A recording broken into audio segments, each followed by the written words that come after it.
Good evening. Greetings from the University of Tennessee at Chattanooga for our third conversation on democracy, brought to you by the Tennessee Democracy Forum, which is a project of Ford, Tennessee, University of Tennessee at Chattanooga, our great host for our first in-person conversation on democracy. And let me welcome my friend Lisa Mensah to Chattanooga and to the conversation on democracy. Thank you, David. Amazing, wonderful to be here. Some quick ground rules, both for folks who are here in the audience live. I have to keep saying that because it's the first time we've done it live. For folks in the audience here at UTC, everybody should have gotten a little index card.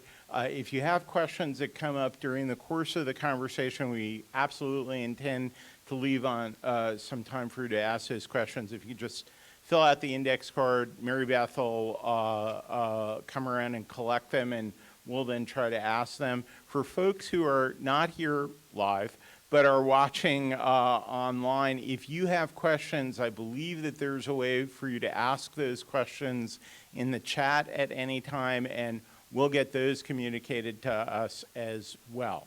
So, why are we talking about community development, economic development? I thought this was all about democracy. Well, one of the things that the Tennessee Democracy Forum did recently was we did a poll of Tennessee voters. We did the poll in April, and we asked a number of questions about economics. And it turns out that while there are a lot of issues, a lot of ideas, a lot of election outcomes that appear to divide Tennesseans in terms of what they think, there's an interesting bipartisan coalition around things like the idea that it would be good if there was more competition so that prices were lower. It would be a good thing if people worked in jobs and were able to get a good enough wage. And in particular for our conversation this evening, there's a recognition that there are communities in our state, some rural, some urban, probably some places in suburban areas as well, that have concentrations of lower income residents, and those places and those people are struggling. We know from good research that was done by the Poor People's Campaign that in the 2020 election, if you looked at people who were eligible to vote and low income, about 45% of them in Tennessee didn't bother to register. If they registered, they didn't vote. So there's a huge connection between economic democracy issues and political democracy issues. And that's why I asked my friend Lisa Mensah to come to Chattanooga. Because as those of you who've read her biography and background, I don't know that there's anyone in the country who's more expert at talking about some of these economic issues that affect rural communities that you work with in the foundation world and as Undersecretary of Agriculture for Rural Development, and certainly in some of the urban areas, places like Chattanooga, where similar high concentrations of poverty. So Lisa, thanks for coming. Wow, well, thank you for inviting me. Please don't listen to all this. I don't want to be built up too much, but I'm really happy to be here. Well, we're thrilled you're here. Let me start by asking how you got into all of this. I mean, you know, when we met, I'm going to disclose a deep secret. Lisa and I were both living in the very rural community called Brooklyn, New York. Yet you became a huge expert on these rural economic issues. Talk a little bit about how you got to where you are today. It's an interesting story, David. So I actually love Brooklyn, but I grew up in Oregon. I grew up in Portland, Oregon, Beaverton, Oregon. My family raised chickens in the backyard, and I picked strawberries to make my money. That is a tough crop to pick, and anybody who's ever done it, God bless you. It is, you got to squat down on the ground. It's rough. So there are not too many African-American strawberry pickers from Portland, Oregon that wind up back east, and certainly not in Brooklyn. But this was one of my credentials when I left banking and ended up at the Ford Foundation, that endeared me to the work of the Ford Foundation at the time in rural America. So I got my start on rural issues, actually in the Ford Foundation, rural issues in the U.S. I had studied international communities, international development, and I got a chance to work almost in every state in the country on rural areas with a deep concern about how do we move both people and, frankly, the resource questions forward in rural America. And that was a delight. So, yeah, from Oregon to Brooklyn to a abiding interest in rural communities. So I think I'm going to get the data right. There's an analysis looking at poverty at some of the poorest counties in the country. I think that it's something like 9 Tennessee counties are in the top 10% of poorest counties in the country, and they're all rural, right? And at the same time, if you look, I spent some time here in city government in Chattanooga. Others in the audience are in city government or have been in city government as well. If you look at data for Hamilton County, where we are today, you see some of the same astronomically high poverty rates. They're just concentrated in neighborhoods instead of counties. This isn't a new problem, though, is it? It is not. In fact, we actually talk about the persistence of poverty. And there's a concept of, places where poverty rates have been over 20% for 30 years. And that's a map. They always make it in red. And you can look at it by county. It doesn't do well in the West, where counties are huge. Look at it by census tract if you want to. And then what pops out are both urban areas, either counties or census tract, and then big swaths of rural America. And I get frustrated at this map because I've been in this business for 30 years, so it seems very hard to make the red go away. And I think what it helps us do is acknowledge the challenge. It doesn't necessarily point the way out, and it doesn't necessarily give us much hope when you're in the solutions business, as I am, that you're making progress, because the challenge is deep and those census numbers change slowly. And the politics of this, right, isn't particularly new either. I was saying to some folks before we started, and I'll give a full promo for it when we close tonight. Our next conversation on democracy is going to be with Bob Shrum, who everybody knows as a pretty well-known political consultant. Bob's going to join us remotely, but one of the reasons I want to talk to Bob Shrum is he's the only person I've ever talked to about this issue, and he started the conversation by saying, "Oh, you mean the Area Redevelopment Act of 1961?" So I think he and I are the only two people who know what that reference is. But in the 1960 presidential campaign, which was a couple of years ago, John Kennedy actually campaigned on the issue that there were all of these places in the country, some rural, some what we used to call Rust Belt, some urban neighborhoods that had been forgotten and sort of overwhelmed by technology, and ran on that, campaigned on that. Congress passed legislation, I guess it was the precursor to the Economic Development Administration, to do something about it. And as you say, I always hate it when maps stay the same color for a very long time, especially when it reflects poverty. What has the federal government been doing for the last 60 years about this? Well, I don't think anybody would want to take away the growth that happened for the entire economy in the post-war time of America's growth. We like rising tides that lift many boats. But I think there has been an effort to focus on, yes, we have a rising tide in many areas, but we still leave too many places behind. So I'll take the example of the division I got to run within the Department of Agriculture. Folks don't usually know that inside the Department of Agriculture is frankly a powerful development bank. And I got to run rural development. Over the last, it dates back to Roosevelt. It dates back over 80 years to the rural electrification program. And I like thinking about this because I think as a country, we have acknowledged our deal. It wasn't right to leave all rural areas out of electricity when it was Roosevelt's time 80 years ago. It wasn't right now to leave our rural areas out of high-speed broadband. And it is costly for a small community to fulfill the basic infrastructure needs, housing and water and sewer and electric and broadband, when there are not as many households. So we made choices in federal service to support areas who are important to the whole country. We all like to eat. I've certainly done a lot of that in Tennessee.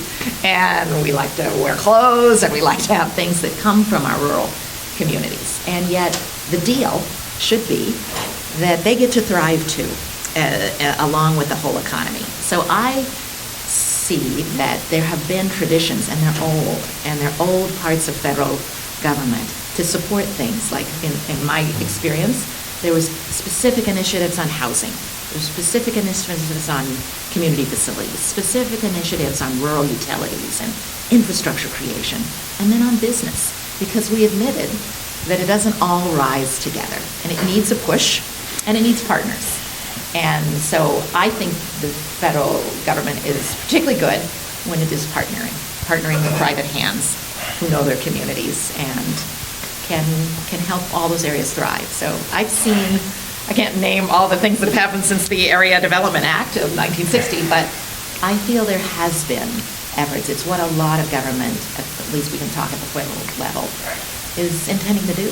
Let's pull up those areas that really, frankly, it wouldn't be fair. It is not a big enough tax base to pay for the upgrades that just make, a water system is necessary for businesses to flourish.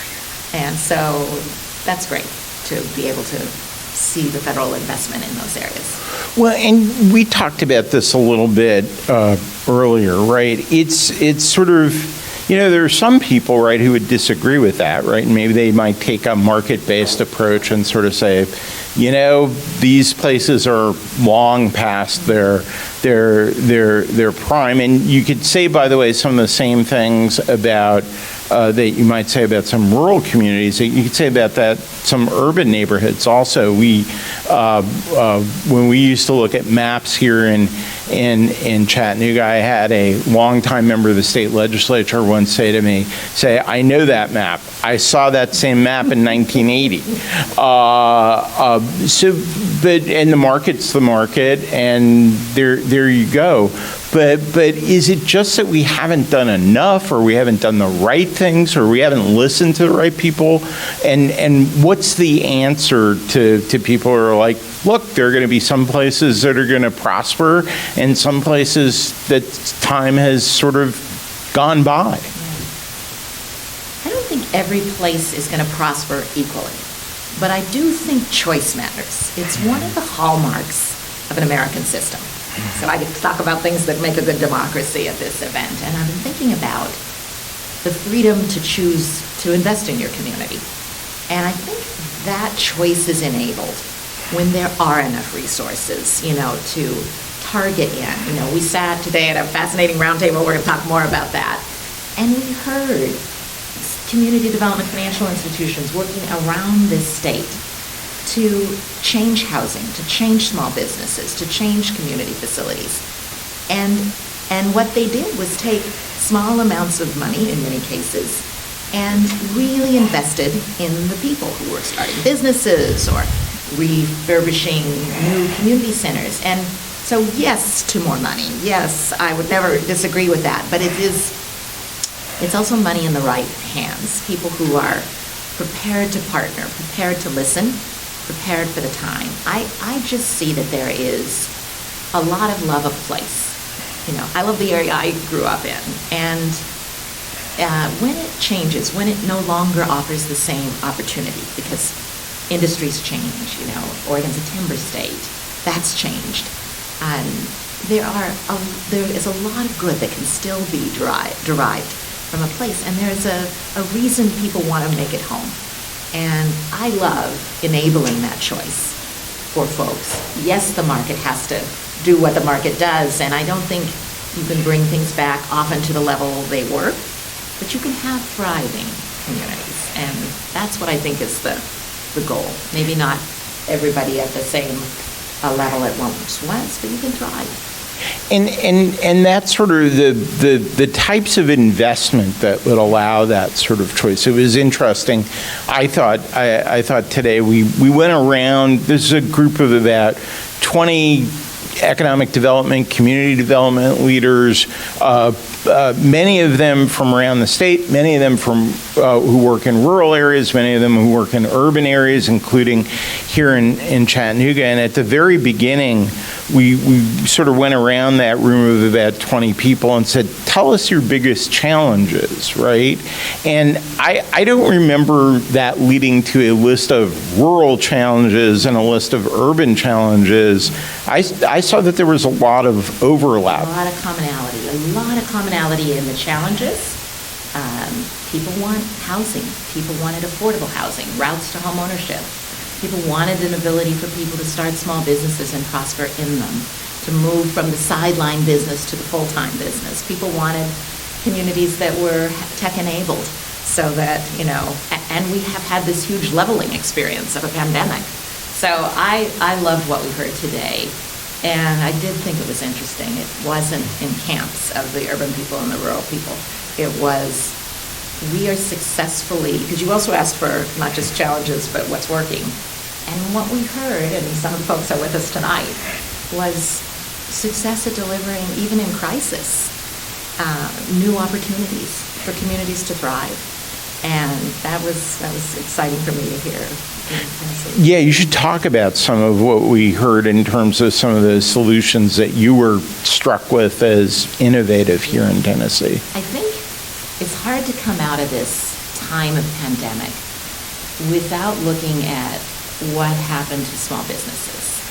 I think I lead a network of community development financial institutions, and I think we got on the map in the middle of the pandemic because people realized so poignantly who were the people that could work from home and on a Zoom screen, and who were the people who couldn't, who were delivering food and trying to run small businesses. And I think what I heard several folks who had moved so quickly to supply capital so that one of the phrases was so that businesses could pivot and thrive.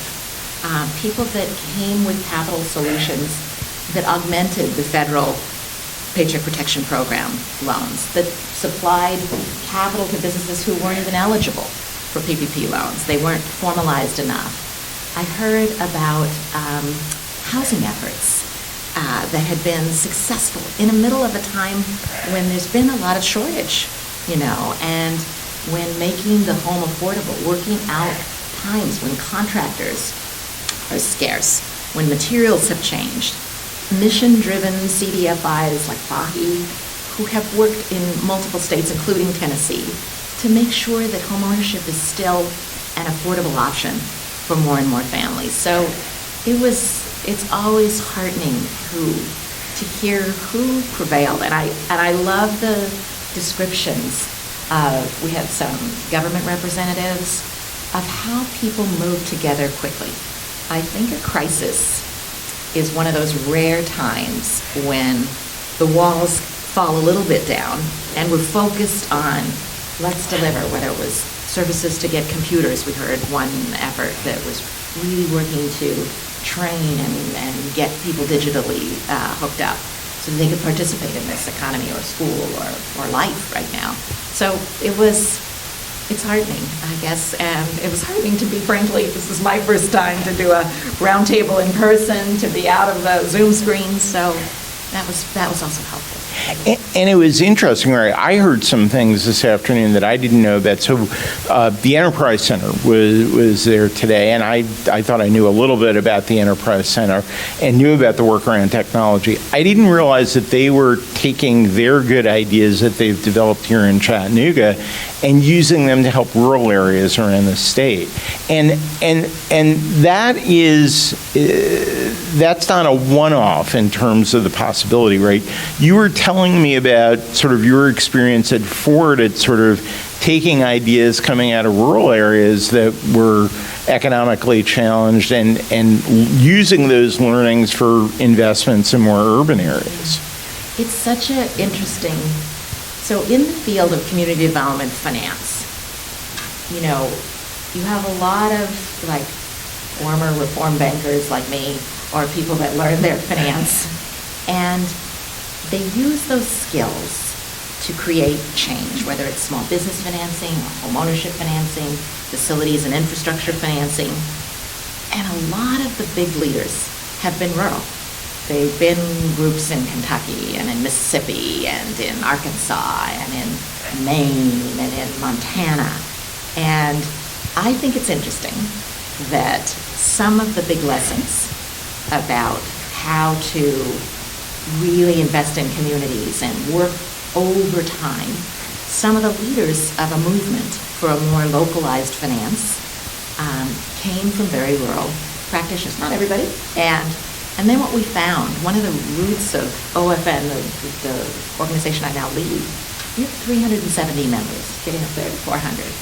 And our roots started from the first 15 loan funds who came together in New Hampshire to say, what can we teach each other about this? We are largely not formalized lenders. There are banks and credit unions that are deep members of the CDFI community. About half of them are depositories, but another half are loan funds.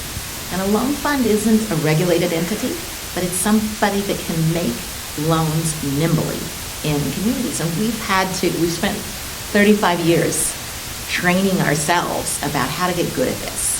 And we've got some billion-dollar institutions now that are really good at this. And many of them hearken from rural areas. So I think it's the side of community development, which is such a deeper field of how we come together to solve problems. The financing side is very particular. You know, we've all met and loved, I'm sure, a banker somewhere, but, you know, there's a serious endeavor. Will this cash flow, will it pay back? Can I make a loan to you that I will get repaid and you will be successful, whether it's a home or in a business? It's a different kind of dialogue. It's a different piece of the challenge. But ultimately, the field produces builders who want to get it done. And because they come to the work with not a profit motivation, but a mission motivation to complete the project, to find some success in the effort, it's a side of the banking world that is very particular and very powerful to create change. And it's had a lot of wonderful successes. So it sounds like, and this is sort of what my takeaway was, or one of the takeaways that I had from the conversation this afternoon, is that there are a set of common tools out there. There are a set of common problems out there that doesn't matter whether it's rural or urban. The difference becomes, right, how they get applied in individual place. We heard, I thought, some really good, smart comments about, you know, the last thing that any community wants, whether it's an urban neighborhood or a rural county, is, you know, we had a great participant from the state of Tennessee with us, the classic line, we're from the government and we're here to help you. But if there was a process of sort of engaging and developing commonplace-based strategies, there actually could be sort of an urban-rural coalition in support of that general concept. How it gets applied in individual places, that's up to the people who live in those places. I think one of the things that's fascinating about the whole business of developing areas is who do you listen to? How do the resources flow? You know, we had a fascinating conversation about trust. Who do you trust? Who can you depend on? And I think that I'm fascinated by this notion of coalition, you know, because I lead a network that is already a coalition, you know, that has 370 members all trying to change, get up in the morning and make their communities stronger. They're builders, they're financiers, they want this better. And I think what is needed in every coalition is a way to share resources. And the tools are similar. The availability of resources is not.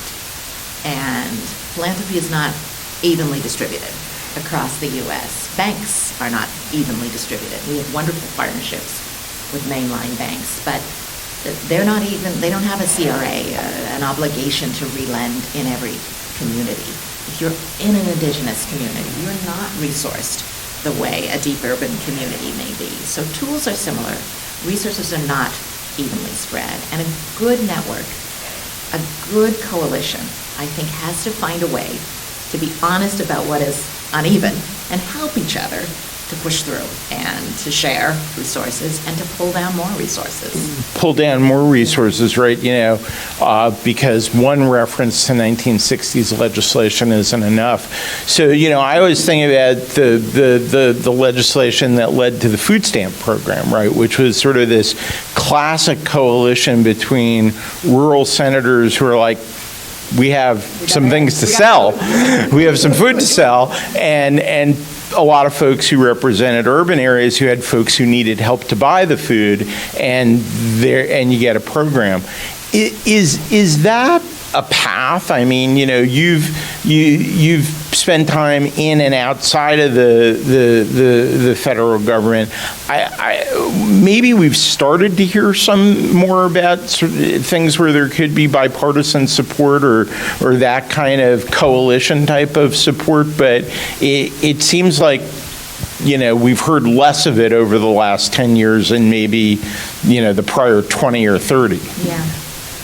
Definitely agree that bipartisan is not a fancy, popular word right now, but I think I have a couple of thoughts about your question about coalitions across. So one thing I discovered, as I kind of had the job that people said was mayor of rural America, because I got to bring resources to every rural community. And one thing I discovered is every senator is rural. Everybody's rural. You don't get a choice. The senator from Rhode Island, everybody's rural. Everybody has a rural constituency. And so in some ways, it is something that unifies us. It's sort of interesting starting from that perspective. I found everybody wanted to be counted in the solutions that would help bring, and we'll reduce it down to the three big portfolios that I run: housing, utilities, and businesses. Everybody wanted to deliver on those things. And I think it's good coalition work, because what do urban communities need? They too need housing, infrastructure, and business. They have different access to airports and ports, but it was the grist of, I think, something that unites us. And I found interesting ways of, I think we are all a little more related than we want to admit. And I love being in a state like today in Tennessee, and just seeing how connected. We had people from tiny towns of 1,000 people, with people from Memphis, with people from Knoxville and Chattanooga.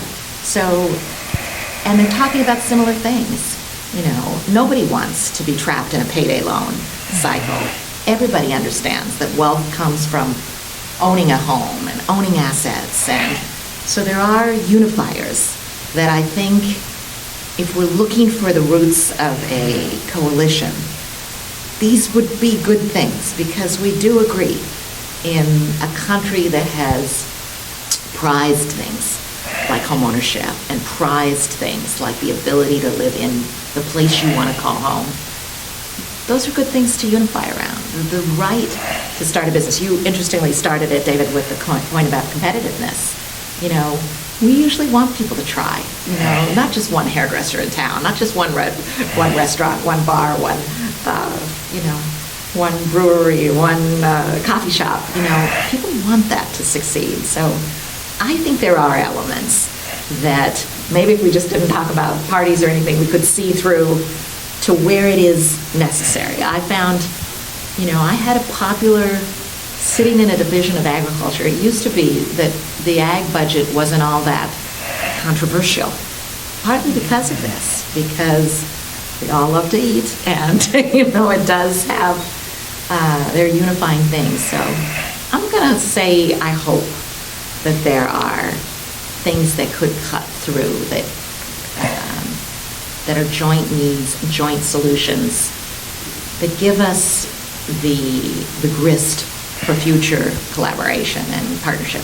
So trying to connect this, tie this a little bit to the larger themes that we've been trying to explore around democracy. You talked about results and delivering results and on message. Thank you, friend. It's interesting. I wish I could claim some credit, or the Democracy Forum could claim credit for that. I guess the Washington Post reported a couple of weeks ago on a conversation that the president had with some historians, and they were pushing him on international autocracy, and one of the things the president apparently said to them is that the most important thing he thinks he could do to push back is to show that democracy can deliver results. But there's sort of this vicious cycle that we talked about, right? Because we talked a little bit about trust. We talked a little bit about the numbers in terms of disengagement politically that a lot of folks seem to have. You could argue that that's because people don't trust the current system. By the way, and there's an unfortunate bipartisanship around that in terms of people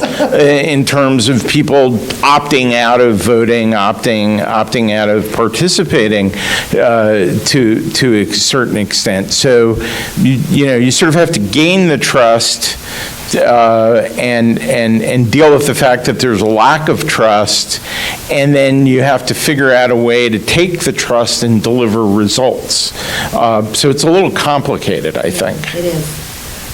So one of the things that came up at our table today is I was thinking about our field of community development finance has been pretty obscure. I've loved it. I've tried to explain to my family what I do the last 30 years, but it's been pretty obscure. People get the acronym wrong, Community Development Financial Institutions, CDFIs, and I've been thinking about why did we become more popular, more evident in the middle of a pandemic. And I think it goes to who can you trust? All of a sudden, when a big bank can't give you a PPP loan, and a little community development financial institution can get to you, knows the institution, and they can finance it or hook you up to the right finance. We became partners of choice, and we became partners of choice for bigger institutions, bigger banks, bigger corporations, who said, how do we get down closer to people who need a win, who haven't seen their boat rise? And all of a sudden, this field that I have loved and invested in for over 30 years became more evident. You want to reach people in communities, whether those are rural or urban, native communities, Latino communities, Asian communities. Trust the people who are from those communities, who've been financing in those communities, and who have no other mission than to make them succeed. And I think this crisis reveals something about who do people trust? Who do people go to when they need a win? I think it's hard to feel hope when no one's been on your side. It's hard to feel hope when nothing new has shown up in your town. I had to be a ribbon cutter. I don't know if anybody's ever been at a ribbon cutting ceremony, been on a scene of a self-help housing where the walls go up together and you finally see something constructed, where the paint smells new, and where you see somebody, get a key to a new house. It feels good to have a win. I got to stand with communities that had, paid a little more in their water bills for a decade to get enough money to do a new water sewer system. And it was finally time to cut the ribbon. These celebrations usually involve lots of food, sometimes music, but it was a win. I don't see a way to cut through apathy without a win, without something that's new, something that has worked, something that has brought something to a community or a household. And it's not what our press likes to talk about, but it is what people feel viscerally, Well, and again, it's sort of this relationship, right? I mean, it is a tangible delivery of results, right? I'm glad you had the CDFI conversation with your family. My family couldn't figure out what I did for a while. The only time my kids knew what I did was when I worked for the School Construction Authority in New York, because I said, see that school, I helped build it. That was tangible, right? It's harder with some of the other stuff. That may be, by the way, we didn't do polling on this year, but there had been polling on this last year.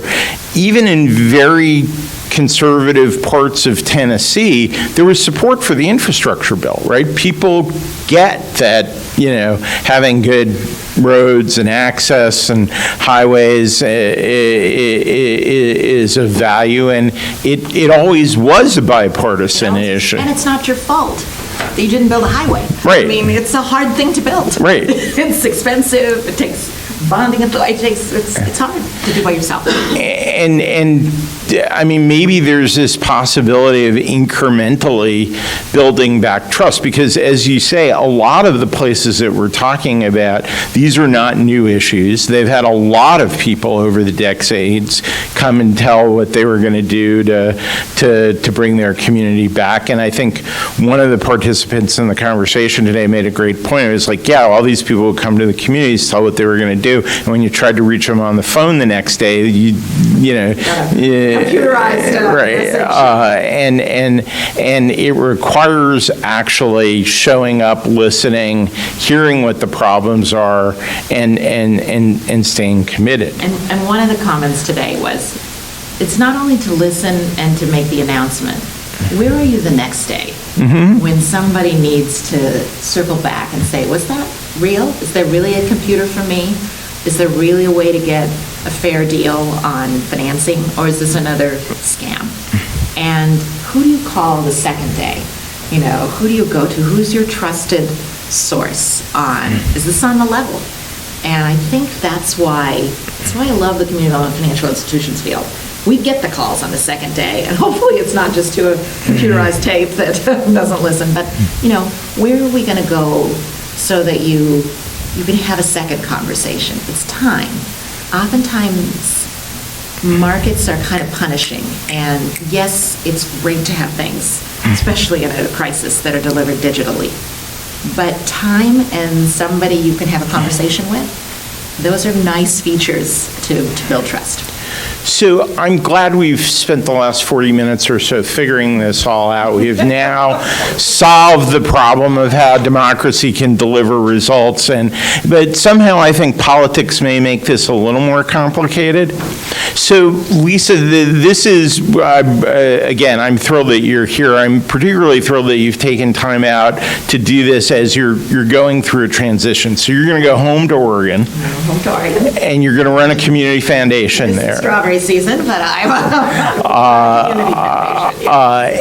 and Oregon's an interesting state, right? And I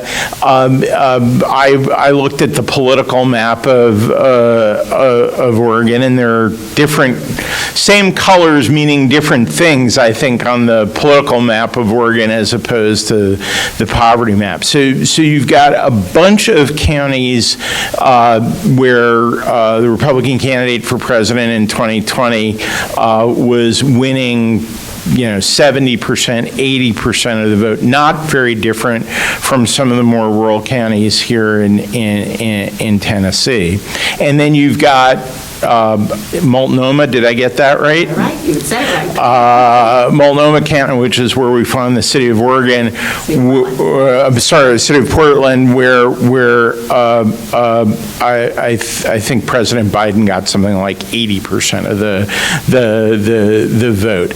And so now that we've figured out how to deliver results, how are you going to work through the politics of that state to overcome what some suggest may be a bit of a political divide there, right? And we all, Portland was the focus of a lot of attention during the aftermath of the George Floyd murder, and saw this very sort of what appeared to be a very contentious situation on the ground. How are you thinking about doing this?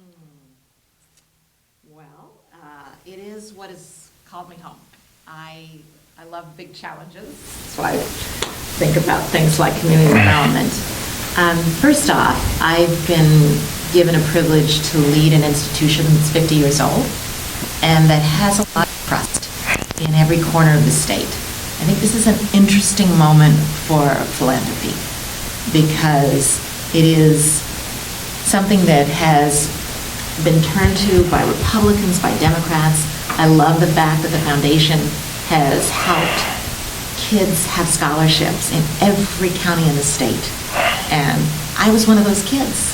I was one of those kids who, I got to go to Harvard, and I couldn't have done it if there hadn't been all these folks in my community supporting me to get there.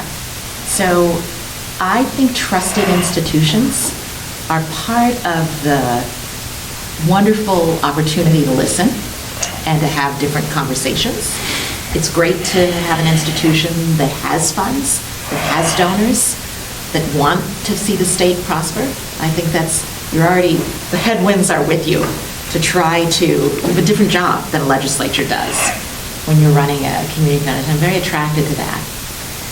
But mostly I'm attracted to this for very personal reasons. I'm an African-American kid who was loved and supported by Republican white people. I worked for Hatfield. I got to, people that didn't vote like me or my parents loved me and helped teach me and raised me and prayed for me. And I'm a product of that. And I just can't believe it's gone. And I gotta believe my state's still there and that there is more that unites us than divides us. And I would love to see an institution who's committed to making the state thrive be a part of its solution. One of the things I saw, I was in Oregon at the beginning of the month, and the foundation got to help the state run a project called Turnkey, where we converted hotels, motels, into permanent housing for low-income people. And here's a foundation that knew almost every nonprofit in almost every county. And a lot of them were CDFIs and community development corporations. And they were able to work quickly from online, to get state funds to help turn around these properties. And they did it quickly. And I was in one, this little coastal town. And I saw a woman, white woman, just for the record, who was a victim of a fire, had a stroke, had been living in her car because we don't have a big enough healthcare system in Oregon that takes care of people, all the way through their rehab. And this little room in this hotel, one of 42 beds, she said, I can breathe now. And I love the fact that a foundation found the people that made that project work. It was state funds, but it was a philanthropy that did it. And I just saw the hope, and I am just hopeful that in this state that I grew up in your state here in Tennessee, there's a lot of folks who want to do that kind of work, who are not going to give up. It was only 42 beds that I saw, but it was like hundreds of lives were already have been touched because some of those rooms had turned a couple times. And I think if you grow up in a pretty small state, you don't ever turn up your nose at a couple hundred people. Each life is huge ripple effects. And in a smaller place, you really see that. So I am looking forward to trying. I think these are tough days. There's a lot of anger out there. And I am looking forward to taking more than 30 years of experience from Brooklyn to DC and seeing what we can do together and to have a trusted perch, which is very much what the CDFI community starts with, some trust. Those are rare spots, and I think needed more than ever in this time. Well, and I think that's a great answer, by the way. But I think that's what came out of this afternoon's conversation as well. One of the folks who participated, really facilitated the conversation, pointed out, said, this is what I do, but I tell the members of my organization that everything that they do, their cities, helps to defend democracy, helps to promote democracy. I think, we charged a lot of people in the room today and said, this is what you do every day, but in doing it and doing it well, you're delivering results for democracy and defending democracy. And I think what you speak to, right, is this notion that, and there was a great comment by someone today as well. It's like, well, it's not just electoral democracy, right? It's every one of us has to re-engage, has to participate in different ways. And in a sense, everybody has to be part of a conversation on democracy and defend democracy in everything that they do. Otherwise, it's at risk, and that's as simple as it could be.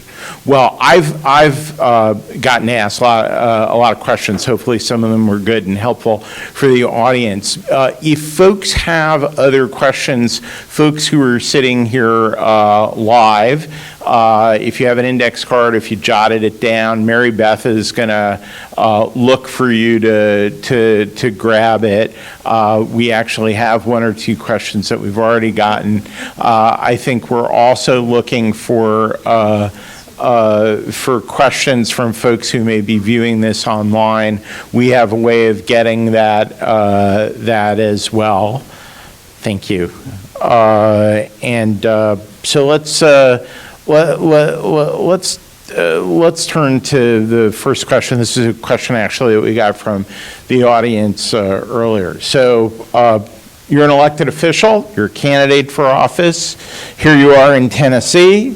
What are the three things that you think an elected official or a candidate for office should be focused on that would help rebuild communities, both urban and rural? Well, I am not from Tennessee, so I would be very remiss without saying I apologize, because I don't know the intricacies of life in this state. And any politician should go on a first big listening tour and listen hard before they take my advice or anybody else's advice. But let me answer this from my perspective, because I have a husband who's an expert in early childhood and in caring for our young people from the womb to graduate school. And I know that's a huge issue. It's not my issue, so I won't be as eloquent on that. Let me try to say to this candidate what I would say as a builder of economies in rural and urban areas. I think I would say, let's keep it very simple about what I think you could deliver for your voters. Let's keep it simple about, let's talk about a home. And you can go in any direction from homelessness to home ownership. Let's talk about our need for homes. And let's talk about it, what it means when people have a home.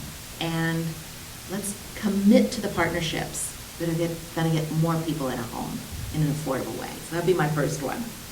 Second, I'd say let's talk about what are the true community builders that our communities in rural and urban areas need. They need places to come together. And I know we have been 6 feet apart and masked and we haven't been able to do this. But if I were a politician, I'd be saying, let us rebuild these communities. Let's get to those senior centers, those daycare centers, those youth centers. I would say, go out there and commit to the facilities that can be built in your lifetime, with your support. Let's do the things that your community will see. Name them after anybody, hopefully some grandmother who's a wonderful community leader. And then I think I would say, let's do something truly for the next generation of business leaders. Let's admit that this economy needs a boost. You have amazing big companies in this state, but you also have a lot of dreams of a lot of small business people who could be very successful with the right supports. And let's get behind the things that drive their dreams, the CDFIs who can finance them, the things they need to get a foothold to start their business. I would say, as a builder of economies, that's where I would start. A home, a community, and a business. And admit that those are things you will be committed to as a candidate. The people who vote for you will see in the 4 or whatever years that you will be in office, that there is a tangibility to this. So it's not a full picture, it's not a silver bullet to healing all things, but I would say that. Well, and that's a conversation, right, that could happen whether you're in urban or rural. Right. Yes, I believe that. I do believe that, David. So we got a great question that actually reflects back a little bit on another part of the conversation that we had this afternoon that I thought was particularly interesting, right? Which is sort of this specific nexus between economics and democracy and sort of empowerment, right? So again, it's sort of one of the things that we heard from I think everybody at the table was, successful work on these issues really relies upon engaging people on a community by community basis to sort of have them articulate their vision as opposed to having it imposed on them. But we heard from some folks today, it's like, well, but that hasn't always worked out well for people, particularly in the South, right? That sometimes voices that may be different get shut out. And I think the question that's asked is, how does the lack of sort of a more robust political economy feed into the persistence of poverty that we were talking about before? And I guess, what are some of the things that, whether it's government or community development organizations or foundations, could do to overcome some of those obstacles? Well, that's a real simple question. Yeah, I figured we'd close on that one. How does the lack of a more robust political economy overwhelm some of the voices? Wow, this is sort of the meta. It's a development question and it's a democracy question. I think I'll take a stab at this by saying I have been intrigued by listening to folks who are further along in their journey, who've been in the fight for a while, and who've been trying to launch, things, trying to get that business going, trying to move a community forward. Leaders are there. Some are very young, I got my start because my high school civics teacher listened to me, and I think this question is a deep one, but it's also so grand that I'd be looking for a win somewhere. Where could you help to give voice?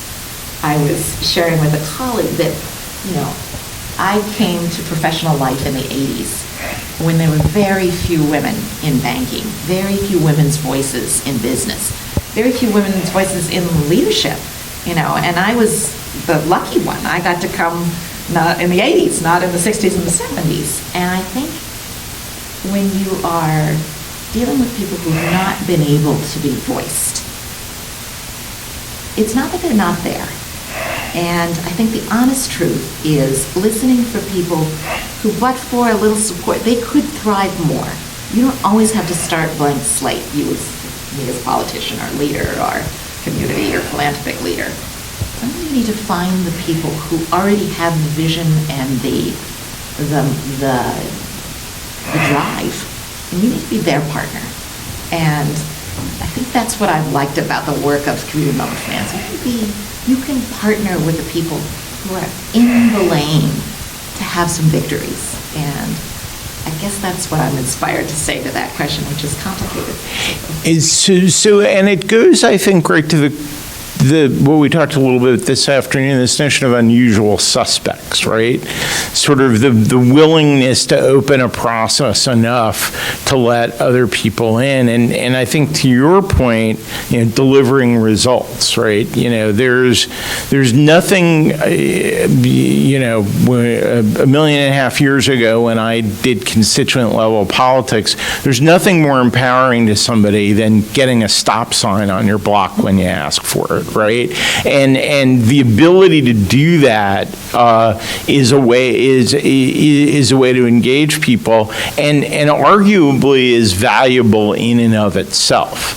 So that the getting people a place at the table sometimes is a start.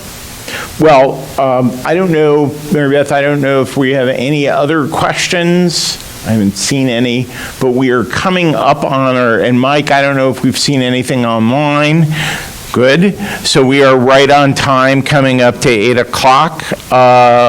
Lisa Mensah, thanks. This is a great conversation.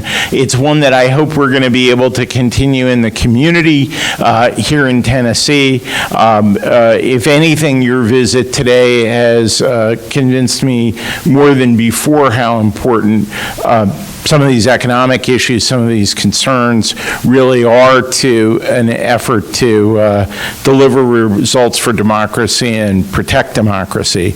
I want to thank everybody who joined online for this evening, and hope you found this interesting as well. Thank everybody who joined us here in person at the University of Tennessee at Chattanooga, and thank the University of Tennessee at Chattanooga as our host for this event. The next conversation on democracy will be only online. That will be, I believe it's September 13th.